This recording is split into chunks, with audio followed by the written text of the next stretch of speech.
Bharatiya Janata party जो काही पक्ष आहे त्या पक्षाचं धोरण असं झालंय की प्रत्येक शेवटच्या घटकापर्यंत सरकारी योजना गेली पाहिजे, अंत्योदय विकास झाला पाहिजे आणि हा अंत्योदय विकास झाला तरच या ठिकाणी या देशाचा विकास होऊ शकतो, या राज्याचा विकास होऊ शकतो आणि या माध्यमातूनच लाडकी बहीण ही योजना चालू झालेली आहे। आमचे सचिनजी पोटरे असतील, पप्पू शेट असतील यांनी सविस्तरानं या योजनांच्या संदर्भात तुम्हाला सांगितलेलं आहे। परंतु या ठिकाणी हे जे काही सरकार आलेलं आहे, हे जे काही देवेंद्र फडणवीसांनी मुख्यमंत्री लाडकी बहीण योजना या ठिकाणी चालू केली आहे, आता तुमच्याही मनात बऱ्याचशा बहिणींच्या शंका आल्या असतील, हात खालीच होते बऱ्याचशा बहिणींचे।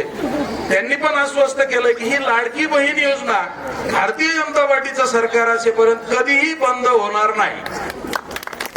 त्याचप्रमाणे शेतकऱ्यांना पेन्शन असेल, डोलाचे प्रकरण असतील, ज्या निराधारांना जे काही होतं त्याच्यामध्ये भरीव सरकारनं वाढ केलेली आहे। म्हणजे प्रत्येक घटकाचा विकास या मागेही सरकार होती, परंतु शेतकऱ्याला पेन्शन कुणी दिली नाही। यावेळेसही आता अतिवृष्टीच्या संदर्भात बराचसा निधी या ठिकाणी सरकारनं आपल्या प्रत्येक शेतकऱ्याच्या नावावर दिवाळीला दिवाळी गोड करायची म्हणून नावावर टाकलेला आहे। काही शेतकऱ्यांना तो अजून मिळालेला नसेल, जशा याद्या झाल्यात तसं निधी वितरित करण्याचं काम सरकारकडून होत आहे।